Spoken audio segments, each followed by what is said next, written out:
مساء السعادة والخيرات. عايزة أكلمكم على موضوع إنجي الغمراوي، لأنه عمالين تبعتوا لي. هي جات لي في عز حرب الشوارع اللي هي بتتعرض ليها دي، وبدأت قصة إنجي من سنتين لما جوزها توفى على أثر معاناة طويلة مع مرض السرطان، وكانت لسه حامل في ابنها ووالدة، وكانت حالتها يعني صعبة جدا. أبو جوزها أخذ الوصاية على الولد طبقا للقانون، وعمل عقد تقسيم تركة رضائي، وعالية مضت عليه لأنها واثقة فيه، هو قاضي سابق. لما العقد ده اتعرض على النيابة الحزبية، وده إجراء ضروري علشان فيه قاصر، والنيابة الحزبية هي اللي بتجيب خبير وتقرر توافق على العقد ده ولا لأ. فالخبير قال إن العقد ده ما هوش في صالح القاصر، وبناء عليه كان قدام إنجي اختيارين: يا اما تقر هذا العقد يا ترفضه بناء على راي النيابه الحزبيه اللي قالت ان العقد ده في غير مصلحه الصغير. إنجي رفضت العقد، واللحظه دي انتبهت انها محتاجه انها تاخد الوصايه على ابنها علشان ما تتعرضش لاي موقف زي كده. ومن هنا بدا يبقى في بينهم مشاكل كتيره، منها محاوله طردها من منزل الزوجيه.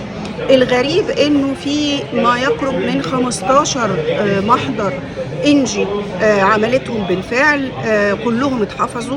في محضر احنا حركناه ونزل قدام المحكمة، وحماها عمل محضر ضدها. الاثنين نزلوا قدام المحكمة كمحاضر سب وقذف، هو بيتهمها وهي بتتهم حماها. الغريب انهم قدام نفس المحكمة ونفس الدايرة، ومع ذلك الحما ياخد براءة وإنجي تاخد حكم 4000 جنيه غرامة. احنا طبعا طعنا عليه بالاستئناف. بس الحاجة التانية اللي بالنسبة لي غريبة شوية هو انه الحما رفع عليها قضية طرد، باعتبار انهم ادعوا ان الشقة باسم ام الزوج، وهي المفروض شقة الزوجية، واحنا واخدين لها تمكين من منزل الزوجية بعد الوفاة او منزل الحضانة. فنفاجأ ان الحكم يطلع بطردها، وده حكم بالنسبة لي غريب جدا. يعني لما تبقى واحدة واخدة تمكين فيطلع حكم بالطرد، ده غريب جدا، وبناء عليه عملنا لها استئناف برضه. في قلب هذه المعركة زي ما قلت في 15 محضر كانت عاملاهم إنجي واتحفظوا. ففي عندي أسئلة كتيرة جدا، وفي مشكلة حقيقية سواء على مستوى القانون بتاع الولاية والبهدلة اللي بتشوفها الأرامل وعيالهم بسبب هذا القانون.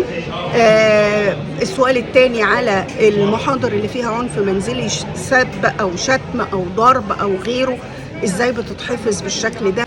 الحاجة الثالثة الأحكام اللي بالنسبة لي مش مفهومة قوي. احنا عاملين الإجراءات وعاملين استئناف، لكن أنا أعتقد إن المجلس الأعلى للقضاء محتاج يراجع الأحكام دي ويقول لنا رأيه فيها إيه. والحقيقة ورغم إن إنجي جايالي في عز هذه المعركة، لكن أنا هعمل طلب للمجلس الأعلى للقضاء إنه يراجع المحاضر اللي اتحفظت دي كلها ومبررات حفظها كان إيه، والأحكام اللي بدي مش مفهوم. احنا صحيح عملنا الاستئنافات فيها، بس الأحكام كمان مش مفهومة.